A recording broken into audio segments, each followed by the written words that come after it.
Bonjour. Voilà. Alors j'aimerais qu'avant qu'on ne commence, chacune des personnes présentes ici prennent une des cartes que je vais poser juste ici. D'accord? Parce que... ou sinon, oui, éventuellement, voilà. Mais je suis pas sûr que tout le monde en aura, par contre. Et j'en suis désolé. J'ai pas osé le dire. Bon, on va pouvoir commencer. Est-ce que tout le monde a une carte? Non, hein, malheureusement. Bah, j'en suis désolé. J'en suis désolé. Si seulement. Non, on va pouvoir commencer. Alors,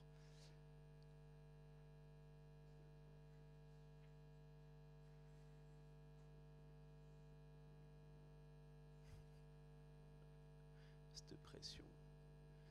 Salut, salut. Euh, J'espère que vous allez bien. J'espère que vous êtes en forme. Je vous dis ça parce que il est hors de question que je mène cet atelier tout seul. Non, c'est pas le but. Bien au contraire. Je sais que il est relativement tard, que peut-être que vous êtes fatigué, mais encore un tout petit peu d'énergie, s'il vous plaît. D'accord? En tout cas, je suis très heureux d'être là aujourd'hui. C'est ma première participation au CAID et de pouvoir rencontrer certaines personnes parce qu'on échange beaucoup sur les réseaux sociaux, mais on n'a pas toujours l'occasion de rencontrer les personnes dans la vraie vie. Voilà. Alors, certaines me connaissent peut-être sous mon pseudo d'Insta, Balance pour la Balance, mais ça n'est pas mon véritable prénom. Non. Euh, non, en réalité, je m'appelle Mamadou. Voilà. Mamadou qui est un prénom relativement classique. Je me sens obligé de le préciser parce que parfois, en le donnant aux personnes, j'ai eu quelques réactions. Un rictus ou bien une parole. Ah bon? Comme si mon visage ne correspondait pas à ce qu'ils attendaient du prénom. Donc avant qu'on aille un peu plus loin, je vous pose la question. Ça va peut-être vous mettre un petit peu mal à l'aise, mais qui trouve ici que c'est un prénom qui me va bien? Ah, vous êtes courageux, hein. Parce que si on y réfléchit, dire que oui, j'ai une tête de Mamadou. Oui, oui, oui, oui, c'est peut-être un tantinet raciste. Mais, à contrario, dire que non, j'ai pas une tête de Mamadou, j'ai une tête pour un autre prénom, c'est tout aussi raciste. Voilà. Donc c'était une question piège où il n'y avait pas de bonne réponse, mais je vous remercie de vous être mouillé. Voilà, c'est appréciable. J'ai toujours trouvé ça intéressant d'observer le lien que l'on avait à son propre prénom. Certaines aiment beaucoup le leur, l'apprécient ou voire l'adorent, tandis que d'autres ne l'apprécient pas beaucoup. Est-ce qu'il y en a ici qui aiment bien leur prénom? Ouais. Comment tu t'appelles? Oui. Aurore. Alors c'est très subjectif, mais effectivement, je trouve aussi que c'est un beau prénom. Voilà, je serais en danger si je disais le contraire. Est-ce qu'il y en a, à contrario, qui n'aiment pas beaucoup leur prénom?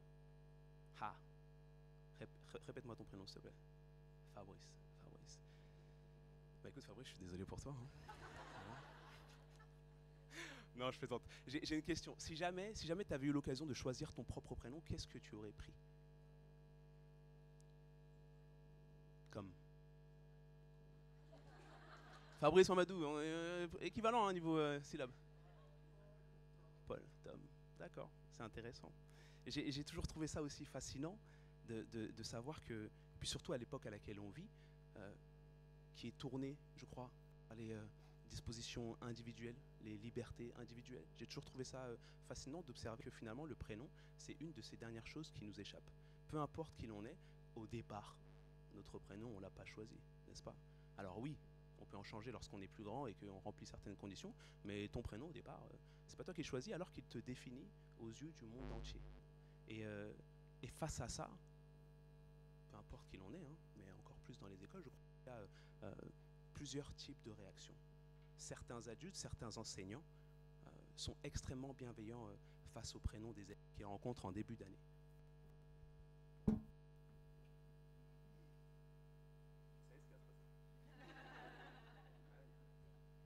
Chacun d'entre nous ici, jour de rentrée, n'est-ce pas?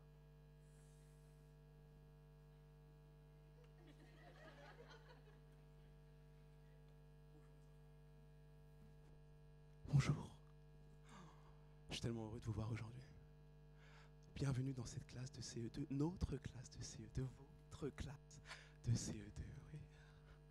j'espère que nous allons passer une merveilleuse année ensemble. Alors, premier rituel, je vais faire l'appel pour la cantine et l'étude. De grâce, je vous demande, s'il vous plaît, si jamais j'écorchais votre prénom, corrigez-moi. Ouais. Ouais. Parce que, vous savez, votre prénom est un legs, c'est un cadeau que l'on vous a fait et il est important de le respecter, n'est-ce pas? N'est-ce pas? Oui. Parce que votre prénom, quelque part, il en dit plus sur vous que vous en savez probablement vous-même à propos de vous. Ah. Alors, premier élève, nom de famille, Bro, prénom, Céliande. Brocéliande. J'adore. D'où est-ce que ça vient? Laisse-moi deviner. C'est breton? Oui. J'adore. Alors dis-moi, Choupette, est-ce qu'aujourd'hui tu manges à la cantine? Oui. Tu vas à l'étude? Oui. Est-ce que tu as un goûter? Oui, bien sûr. Laisse-moi deviner. Des crêpes? J'adore. Alors que, à contrario, d'autres enseignants n'en ont strictement rien à faire. Ouais.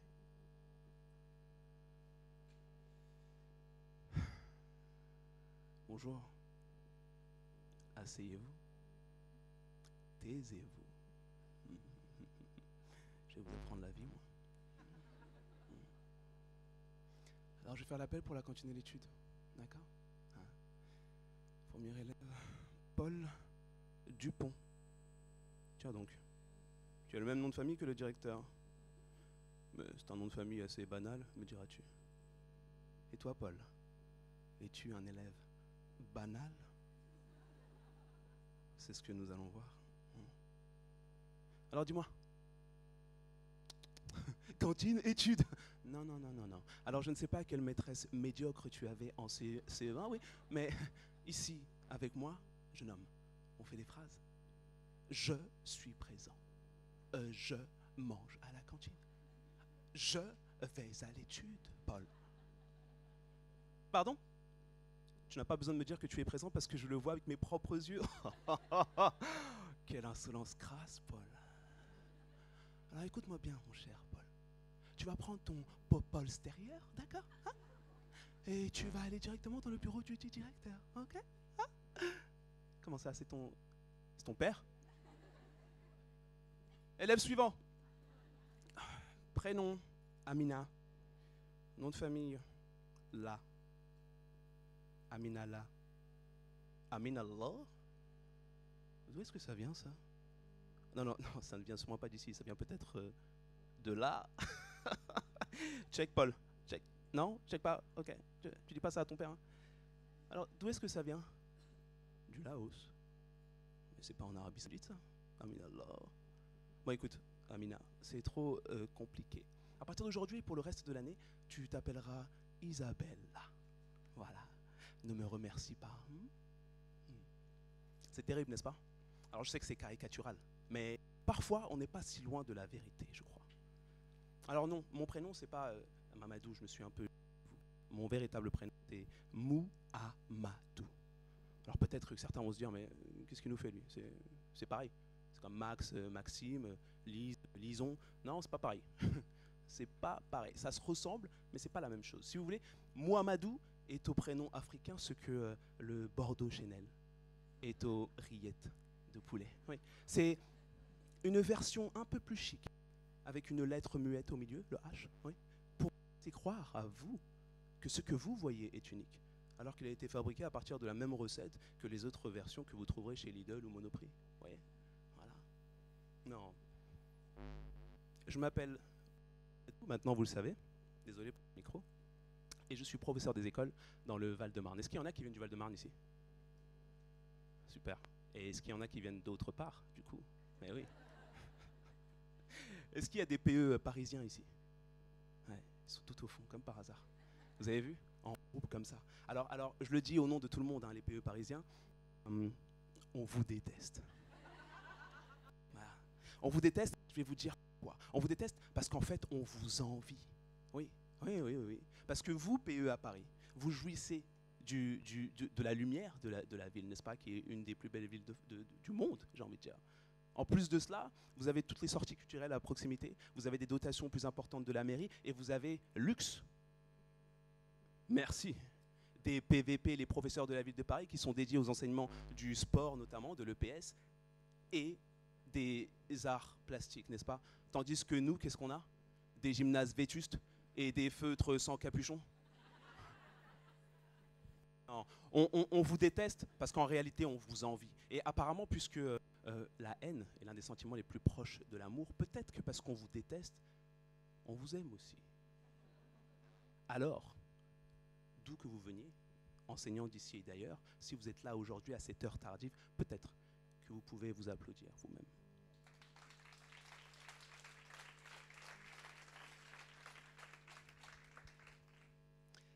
Alors on va pouvoir commencer et mettre les pieds dans le plat. La raison pour laquelle on est réunis aujourd'hui, c'est pour... je suis vraiment désolé, je ne sais pas ce qui se passe avec le micro. Ça va? Ok. La raison pour laquelle on est réunis aujourd'hui ici, c'est pour aborder un tout petit peu le thème de la diversité. Parce que je crois qu'à bien des égards, la classe, l'école, est un lieu où les diversités sont présentes, d'une part, et qu'il faut essayer de s'en saisir au mieux pour que l'école, la classe, devienne un lieu un peu plus sûr pour les élèves, qui arrivent, il ne faut jamais l'oublier, je crois, en tant qu'enfants. Leur demander d'être élèves, c'est une chose, mais à la base, lorsqu'ils arrivent dans nos écoles, ce sont d'abord des enfants. Et cette diversité fait partie de leur vie. Est-ce que vous êtes avec moi? Ça va? Ça parle à tout le monde? Super. Alors cet atelier, on va le faire en deux parties. La première a déjà commencé, c'est celle où moi je parle plus que vous. Mais encore une fois, il est hors de question que je mène la chose tout seul. J'ai pas envie que ça ressemble à une conférence où le savoir serait distillé de manière...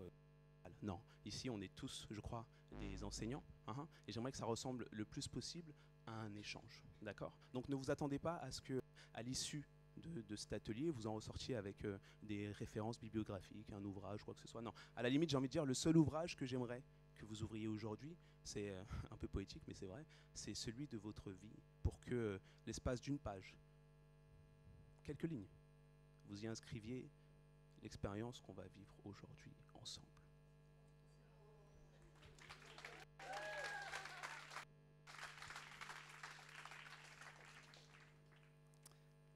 Alors on se lance. Ça va être très sollicitant. J'ai pour vous 6 questions à l'issue desquelles on pourra ensuite échanger. Est-ce que c'est bon pour vous?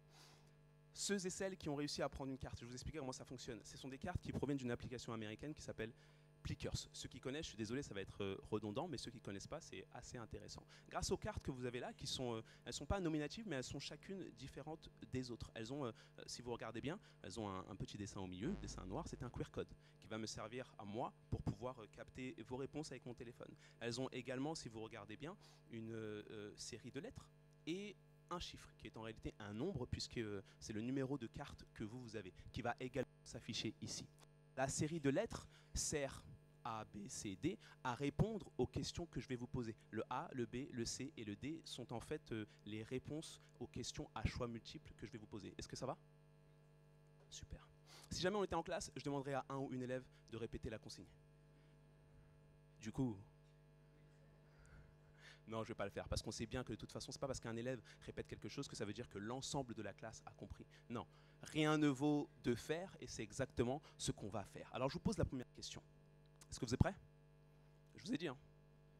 Il faut de l'énergie là, ça va être... peut-être que ça va chercher dans vos retranchements les plus profonds, mais vous êtes là, vous êtes coincés, j'ai envie de dire.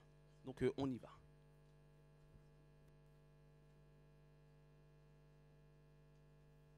Première question.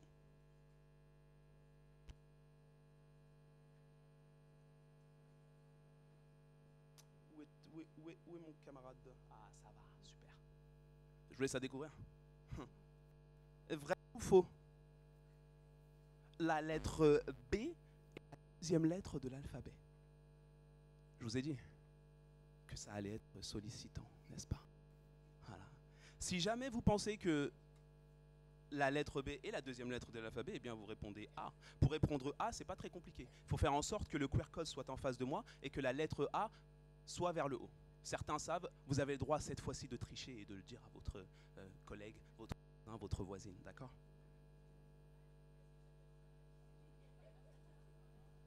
Vous allez voir que lorsque je vais commencer à scanner vos réponses, attendez, baissez 30 secondes, sinon vous allez rester comme ça pendant trop longtemps. Vous allez voir que lorsque je vais scanner votre réponse, d'une part, toutes les cartes vont s'afficher ici, d'accord? Elles seront blanches. Lorsque mon téléphone aura capté votre réponse, votre numéro de carte va devenir bleu. Donc lorsque ça devient bleu, ça veut dire que ça y est, j'ai votre réponse. Vous n'avez pas besoin de rester comme ça, vous pouvez poser la carte sur votre genou, d'accord? C'est parti.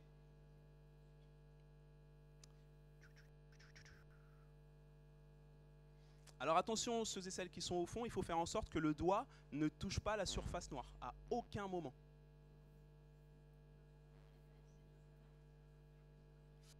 Je vais voyager un peu. Yes, yes, yes, yes. Ah, ça fait bizarre de vous voir de près. Hein. Je ne sais pas si c'est une bonne chose. Je plaisante. Est-ce que j'ai eu tout le monde ici? Non, non, non. Voilà, voilà, voilà. Ouf. Ça fait beaucoup, hein. Super, super, super, super. J'ai tout le monde? Non, la 25, où est-elle? Là-bas. QR code face à moi. Super. Merci. Youh. Alors, ce qui est chouette avec cette application, c'est qu'ensuite on peut évidemment en discuter. Alors là, je ne sais pas quoi vous dire. Parce que, alors, comment fait-on? Ça met un peu de temps. Apparemment, vous n'êtes pas tous d'accord. Et ça interroge lorsqu'on sait que beaucoup de monde à l'extérieur de cette pièce et de cet événement pense que effectivement il y a une espèce de nivellement vers le bas. Hein, voilà. Alors, je vais dévoiler la bonne réponse, hein, sans... Désolé pour les déçus. Hein. Je ne dirai pas qui c'est parce que moi par contre je vois qui a répondu quoi. Et ça c'est intéressant. Tu peux me prendre ta carte s'il te plaît? Deuxième question. Attention cette fois-ci, ça devient plus sérieux. Ça devient plus sérieux. Prenez votre temps. Je vous laisserai 10-15 secondes à peu près, d'accord? Vous êtes prêts? Vrai faux. C'est toujours un vrai faux. Si je vous dis que ici, chacune d'entre vous est probablement au moins un tout petit peu. Vous l'avez lu, je n'ai pas besoin de le dire. Mais je vais le dire. Raciste. Ah. Est-ce que c'est vrai? Est-ce que c'est faux? Est-ce que vous dites que la quête a bien changé décidément? Ou que vous n'êtes pas venu pour souffrir? Car oui, ce n'est que le début.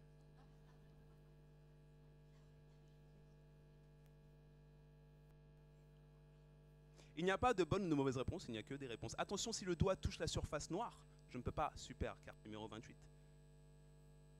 Ok, ok.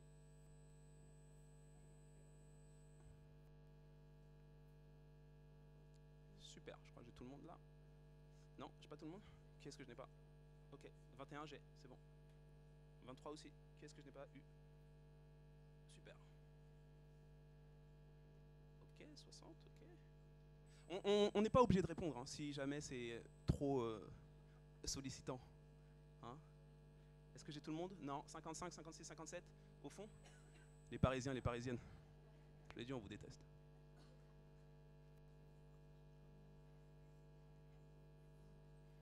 Waouh. Waouh. Je vous montre les résultats, c'est intéressant.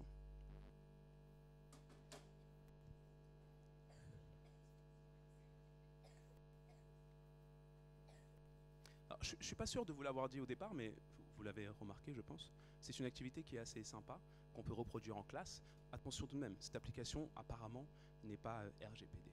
Donc moi je l'utilisais, mais je ne l'utilise plus. J'aimerais bien qu'elle le devienne pour que je puisse la réutiliser à nouveau.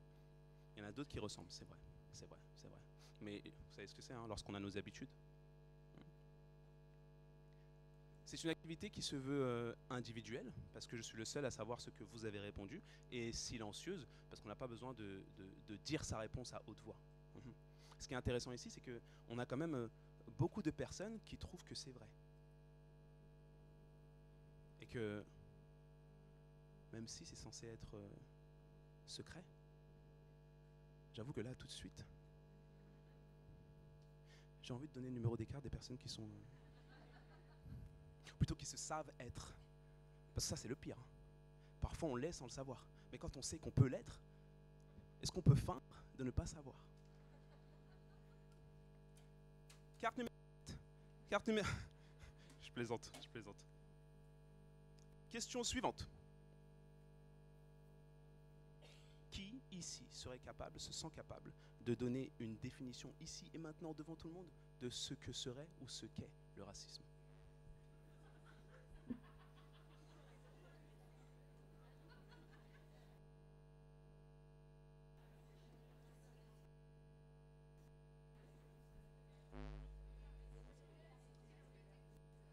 Attention, si le doigt sur la surface noire, je ne peux pas voir. Carte numéro 13, super. Ok. Ok. Ok. Ok. Super. Qu'est-ce que je n'ai pas? Est-ce que j'ai tout le monde? Est-ce que j'ai tout le monde? Parisien au fond. Super. Super. Carte numéro 2. Ok. Super, merci.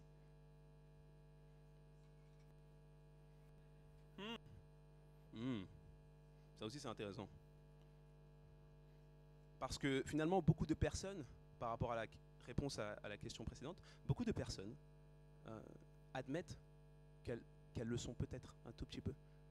Pourtant, il n'y a pas beaucoup de personnes qui seraient capables d'en donner une définition. Comment tu sais que tu laisses? Tu sais même pas de quoi tu parles. Ah. Qui se sent là de nous donner une définition? Il n'y a pas de mauvaise réponse. On peut tous participer. On peut tous se mouiller. Ah, c'est dur. Hein? Ah, c'est dur. Alors, je vais vous aider un peu peut-être. Oui? Comme à l'école, il n'y a pas de mauvaise réponse. Oui, tu peux.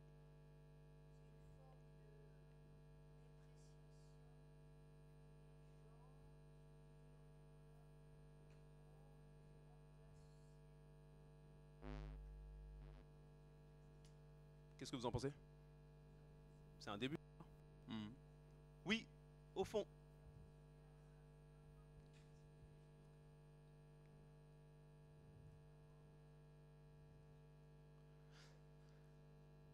Avoir des... Tu peux répéter s'il te plaît? Avoir des préjugés par rapport à la couleur de peau, des préjugés négatifs? Que négatifs? Non, ça peut être positif aussi? Ah, ça se délie, j'aime. Du coup, je sais pas quoi dire de plus là. Non, je disais que ça pouvait être aussi des préjugés ou des stéréotypes jugés positifs. Ah, tu veux mettre dans la sauce là? Par exemple, de dire que tous les noirs savent danser, c'est censé être un compliment, mais c'est pas forcément quelque chose de général. Et de le dire, c'est être un petit peu raciste, même si on peut se défendre de ne pas l'être.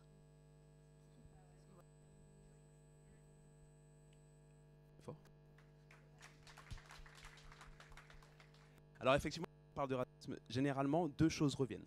C'est d'une part une portée discriminante, j'ai envie de dire. On parle souvent de discrimination.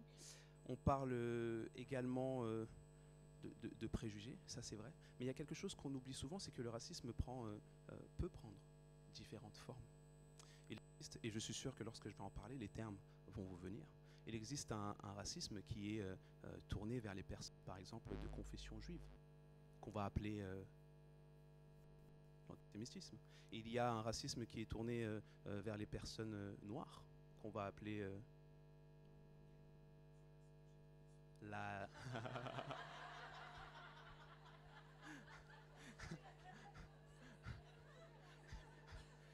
Est-ce que ça veut dire qu'elle était en train de tricher devant nous?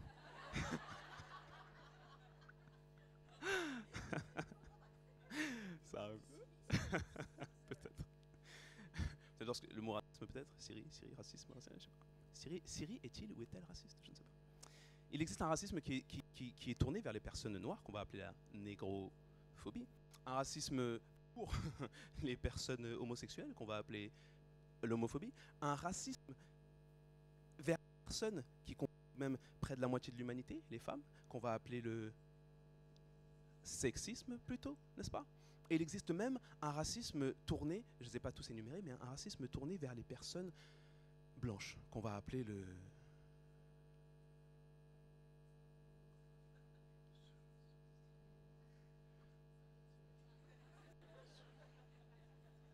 Ça, c'est intéressant. La langue que emploie tous, le français, aime à désigner absolument tout ce qui existe et même des choses qui n'existent pas. Parce que si on regarde d'ailleurs le racisme, il n'a pas de fondement biologique. Il n'existe pas plusieurs races d'êtres humains, n'est-ce pas? Pourtant, on a un mot pour ça. Et dans cette langue-là, qui va jusqu'à, par exemple, nommer les événements naturels, lorsqu'il y a une tempête, on l'appelle. Oh, Bob est sur le point d'attaquer la France. Il n'y a pas de terme pour désigner le racisme anti-blanc. Est-ce à dire qu'il n'existe pas? Qui dit si?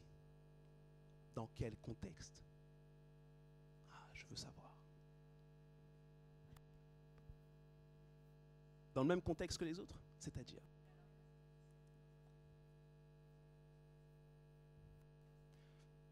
On n'est pas là pour juger, on est là pour discuter vraiment. Non. Toi, tu m'as entendu, c'est bon. Tu veux que je répète? Répète-le moi, je le dis devant tout le monde. Vas-y.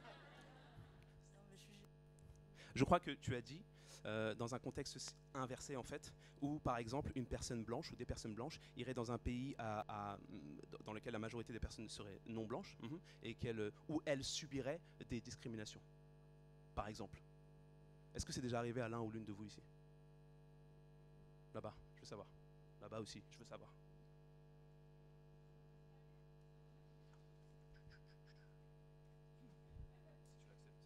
Oui, j'ai vécu 8 ans à Singapour et je me suis sentie victime de racisme. Est-ce que tu as... Oui, je prends un taxi, on me dit que c'est à cause de moi que la vie est devenue chère à Singapour. Pendant le Covid, il y avait certaines personnes qui ne voulaient pas porter le masque. C'était pas forcément des Français. C'était des Australiens là pour cette situation, ce scénario-là. Et en gros, le raccourci était que les Blancs ne respectaient pas la loi, ils faisaient n'importe quoi, n'avaient rien à faire dans le pays. Donc c'était plutôt dans les paroles des gens? Oui, dans les paroles des gens, sur les réseaux sociaux, dans les commentaires. Ça se traduisait au travail aussi, où j'avais l'impression qu'il fallait plus prouver que les locaux, notre légitimité. Parce que certains pouvaient penser que parce qu'on était blanc, on avait les positions qu'on avait. Donc on devait compenser. Voilà. Est-ce que tu as autre chose à ajouter? Non, c'est...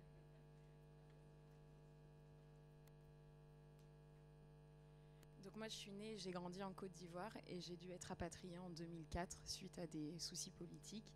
Et justement la dominante politique fait que, en fait, à l'inverse de ce qu'on a pu voir des fois, justement en fait l'idée était de s'en prendre aux personnes blanches parce qu'elles représentaient l'État français qui mettait peut-être son nez dans ce que les gens estimaient non légitime. Et du coup en fait moi on a pillé ma maison et j'étais rapatriée par l'armée française.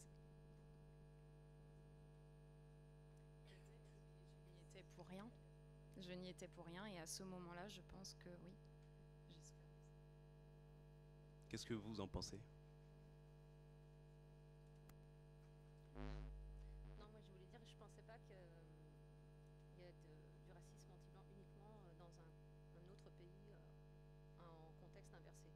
Je pense qu'il peut y en avoir aussi ici, enfin ici je veux dire là en France actuellement, parce que de la même manière qu'on parlait tout à l'heure des préjugés, d'accord, par exemple, je vais dire un truc, un classique, on parlait des juifs tout à l'heure, ils ont les banques, les machins, les trucs, c'est un préjugé. Il va y avoir un racisme, un antisémitisme à ce niveau-là.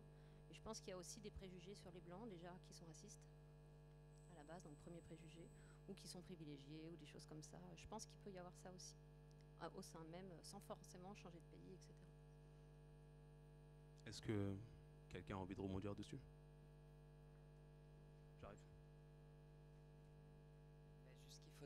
regarder les privilèges, on est privilégié. On Je suis blanche, donc les blancs sont privilégiés. Et donc, est-ce que... Enfin, non, je n'ai pas envie de finir la phrase. Est-ce que tu as envie de rajouter autre chose? Est-ce que ça met c'est par rapport à ce que les autres ont dit que tu dis ça? Oui, bah, je rebondissais sur le fait qu'on croit que les blancs sont privilégiés. C'est pas on croit, c'est un fait. On a une priorité par rapport à l'emploi. On n'a pas de discrimination par rapport au logement, par rapport à l'emploi, par rapport... Enfin, de toute façon, par contre, j'ai pas envie d'en parler. Je préférais donner la parole. Oh là là, je t'aime bien, toi.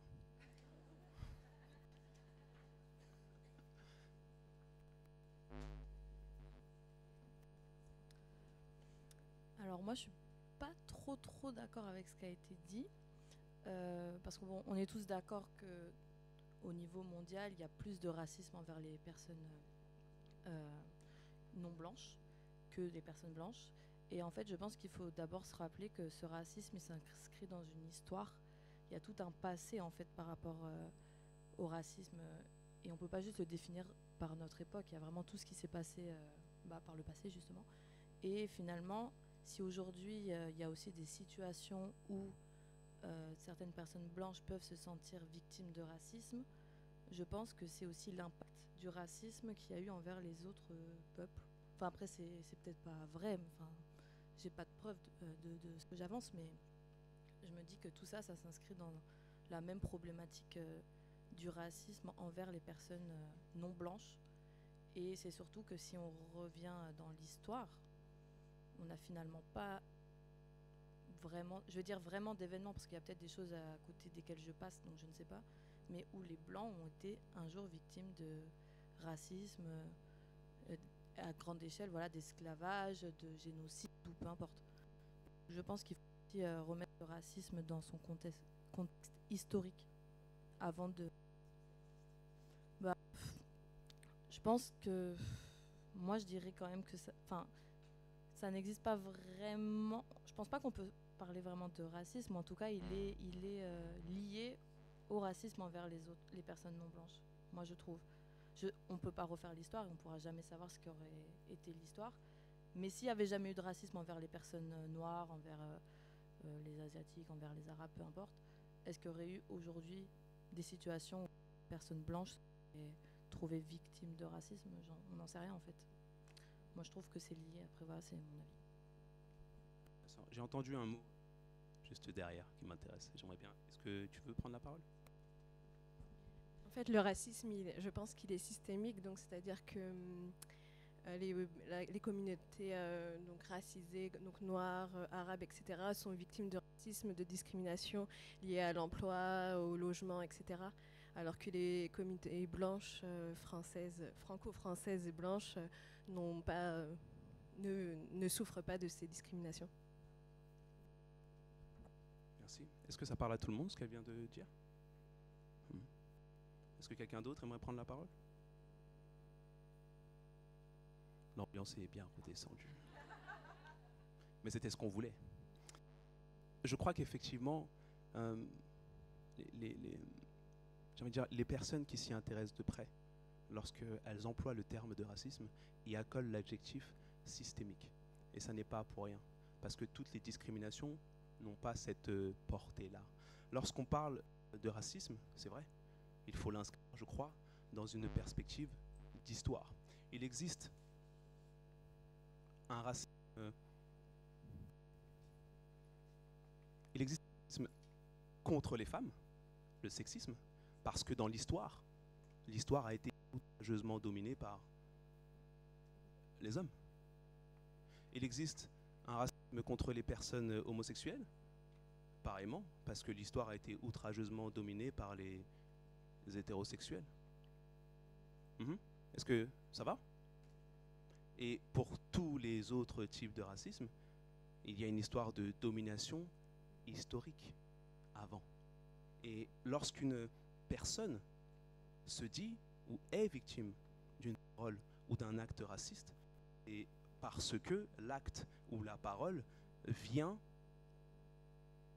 s'inscrire dans cette historique-là. Est-ce que ça va? Ça ne veut pas dire qu'il n'existe pas de discrimination contre les populations qui dominent l'histoire. Ça veut juste dire qu'a priori, on ne peut pas parler de racisme pour celles-ci, parce que la domination est de leur côté. Ça va? Dans une cour de récréation, un enfant qui dit à un autre, je ne veux pas jouer avec toi car, je suis sûr que vous l'avez déjà entendu, car tu as la couleur du... On peut le dire. Tu as la couleur du chocolat, hein, j'ai entendu, c'est mignon ça. C'est mignon. Je te mangerai bien aux toilettes quand même. Hein. Car tu as la couleur du caca. Est-ce raciste ou pas? Ah oui, là on est dans le concret. Qui, en tant qu'enseignant, a déjà entendu cette phrase? Je ne suis pas le seul, n'est-ce pas? Hein? Qui, dans sa vie, a déjà entendu cette phrase? Donc ça existe, je ne suis pas en train d'inventer, n'est-ce pas? Qu'est-ce qu'on fait lorsque ça arrive?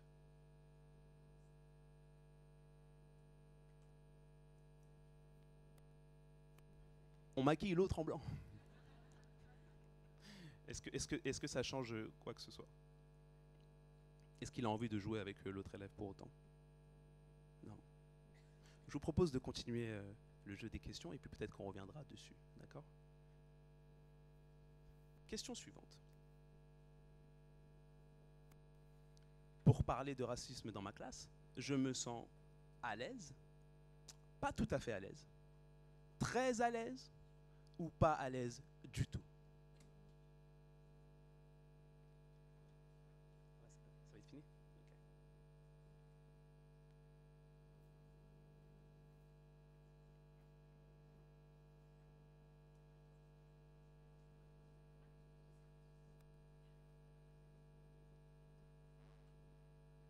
Alors apparemment, il nous reste à peu près 5 minutes.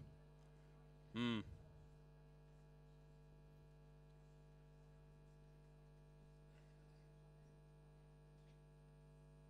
qu'il y en a d'autres que je n'ai pas vues? 25, 6.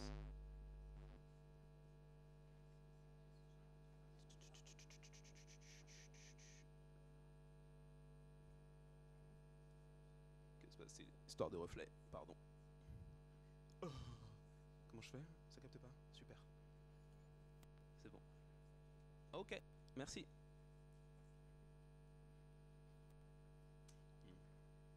C'est ce à quoi je m'attendais à peu près.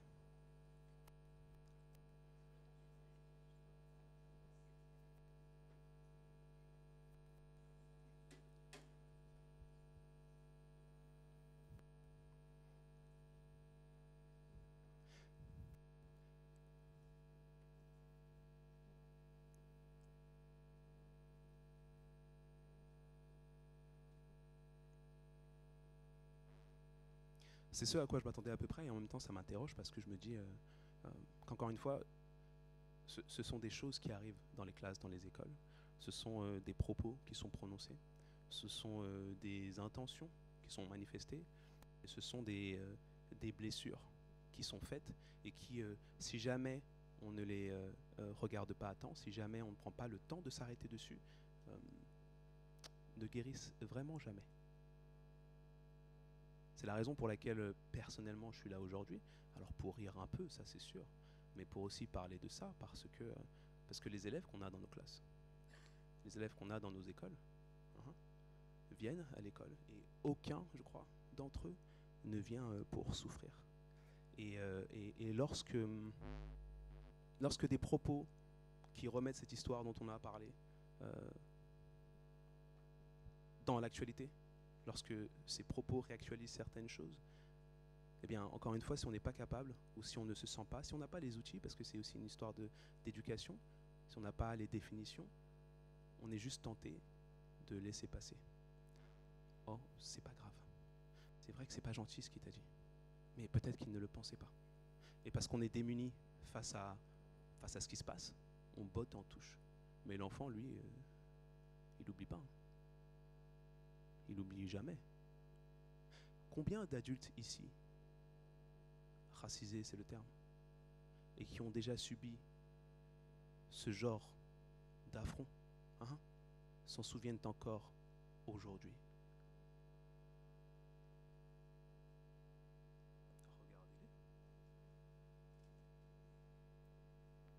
On ne se connaît pas, n'est-ce pas? Je ne vous ai pas payé pour cela, n'est-ce pas? Voilà. Donc c'est quelque chose qui existe. Et pourtant, ces personnes qui ont vécu des choses parfois dans les classes, dans les écoles, deviennent enseignants. Et parfois, ces mêmes personnes n'ont peut-être pas les outils pour pouvoir parler de ce genre de situation. Je trouve ça extrêmement dommage. Ce que j'ai envie de vous dire avant de clôturer cet atelier, c'est que d'une part, je vous remercie d'avoir été là. Je vous remercie d'avoir échangé.